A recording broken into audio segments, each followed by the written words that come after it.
Southeast Missouri State head coach Tom Matukewicz. Redhawks will open at FBS opponent Kansas State, who's ranked 16th and 17th in those polls. SEMO ranked 11th and 12th in the FCS polls. That is Saturday. ESPN Plus will have that 6 Central Time. So, Coach, it's game week. Just a little bit about your team, general thoughts, and we'll go into some questions.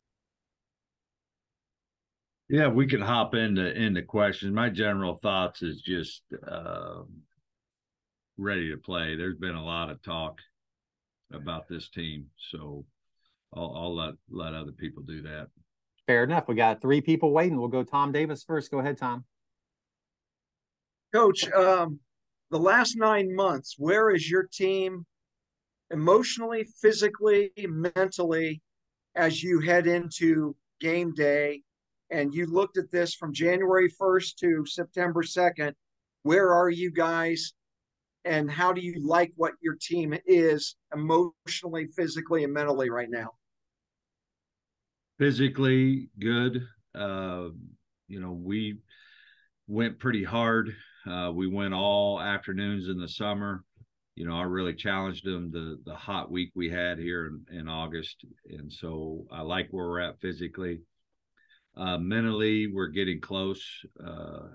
You could tell we're a veteran team in a lot of areas, but we do have some younger players in some spots, but we're getting close. I think emotionally, we won't know until something bad happens. This team, we've had ups and downs during fall camp. One thing that has popped up is, man, we want it so bad that we struggled when things, just didn't go exactly as planned, which is, by the way, how life works and football. But we let these expectations and wanting to be great seem to affect it. But ultimately, we'll know a lot more about ourselves emotionally at K-State. Did you handle the last 8 months any differently than you have in years past because of the talent level of this team and the expectations? And if so, what ways were those and why did you do that? There were some. I think at the end of the day, I haven't done a good job. Like the truth is, I've been an average coach for the last 8 months. One of the things is I'm really, like, I love a lot of our players. Like, they have done so much for me, for our program, our institution. And, it's true what they say, love is blind. That's why most parents aren't good parents. And I have to make sure that I treat and I see this team as it is, not as it was or could be. And I can't have my feelings, come into play here. We got a mission to accomplish, and it takes what it takes. And I just got to make sure I'm doing a good job with this team. Now, obviously, Kansas State is special to you, not necessarily because you ever worked there or anything, but you grew up. How far were you from Manhattan? Yeah, big Wildcat. So I was 40 minutes from there. So my big K-State story is Bob Stoops, who's a fairly famous football coach, was defensive coordinator at K-State, and he watched me. He came to a game to watch me play. The problem is he left at halftime, and I never heard back. So I'm still a little salty. But the truth of the matter is I really idolized Bill Snyder. I've wanted to be a coach my whole life, and I was just captivated by what he was able to accomplish. But also, I listened to his press conference when he retired the first time, and it's not what I thought it would be. There was a lot of pain there because I think he regretted how he handled things with his family. And that was a big moment for me, and that I didn't want to get to that spot and look back and be like that. So that helped me do the hard work to just understand what I really want out of life. And this game's awesome and I love it. But, when the dust settles, I'm going to make sure that my family and those things are there with me. Last question for me. Your offensive line It doesn't. It does have some new faces, but it also has some familiar faces, but in much more significant roles. How has the offensive line evolved through training camp? I know how it did during spring practice. How has it been through training camp? I think it's like what it should be, which is inconsistent. There's days you feel good, and there's days that you're concerned. We are going against a good front seven. I'd say a top 10 FCS front seven, and so that's a good thing. So they can continue to get good at hard things. And eventually, I believe we will have a good offensive line, but I also think it's going to take us 3 to 4 weeks.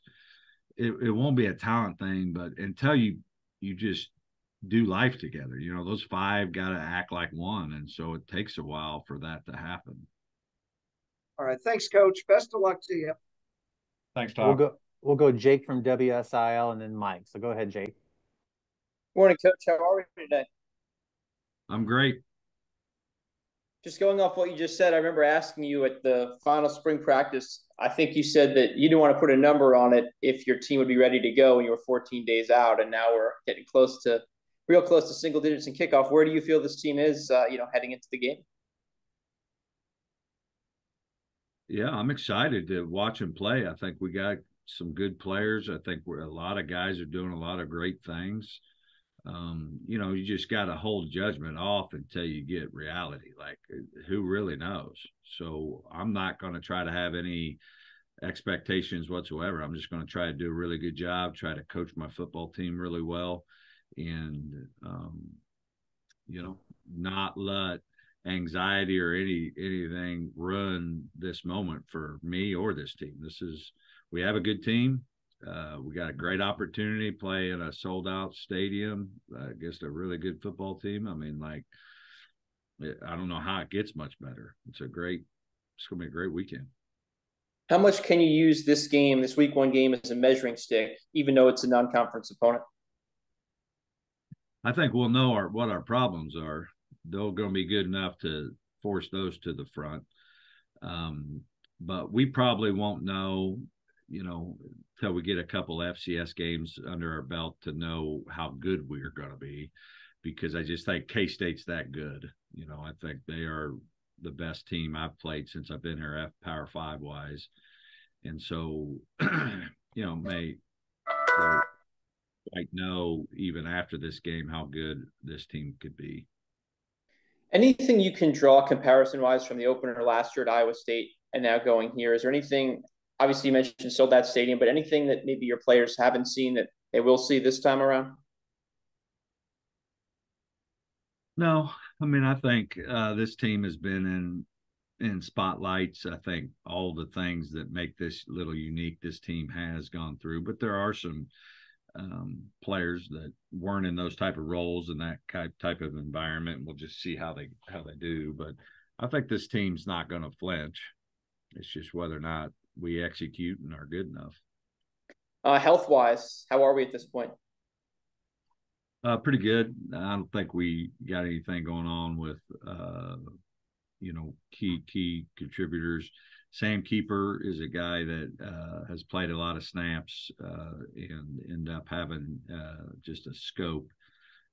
So he's kind of doubtful for this weekend. Other than that, kind of more of the young guys that's been banged up. You mentioned excited for the opportunity. What's it like to open your year against someone who's such a top power? It's great. It forced, that's I always like that. We try not to shy away from competition or good teams and all those type of things. I mean, I just think it brings out the best in you. If you're playing a game, no doubt about it, you could win. It just, we're humans. That's human nature. We're going to settle. Where now you got this giant you're going to fight. You better be ready to be good, or you're going to frickin' take a epic beat down. Like I kind of mentioned earlier, I guess that beatdown happened last year at Iowa State, right? I mean, anything you could pull from that game to maybe avoid having happen this time around? Say it one more time. Yeah, I guess going off like what you said, that beatdown, I guess that's last year at Iowa State, right? You kind of tasted some of your problems there. Anything you can kind of draw from that game and maybe avoid have happened this time around? Yeah, we made some mental mistakes. We really played well in the first half. I mean, we had some great third down situations that they picked up, but it was more about defensively. We were pretty young that game on defense. We ended up playing good defense towards the end of the year, but early on that was rough, and just make sure that we don't give them an out because of us.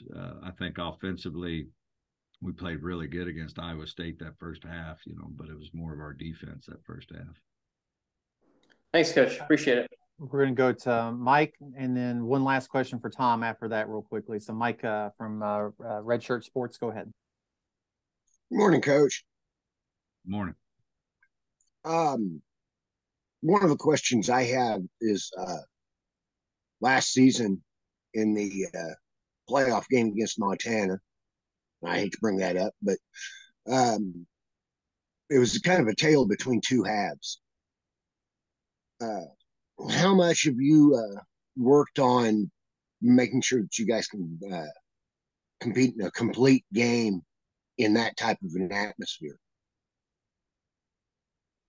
Really, the atmosphere wasn't the problem. It was the 2 touchdowns on special teams, which was really just a poor coaching job by me. They were better than us special teams wise, and I underestimated that and should have done a better job of making sure there weren't touchdowns off of it. And so really the crowd was leaving a half. Once they got sparked with those special team play, then all the other things happened. Just one more question.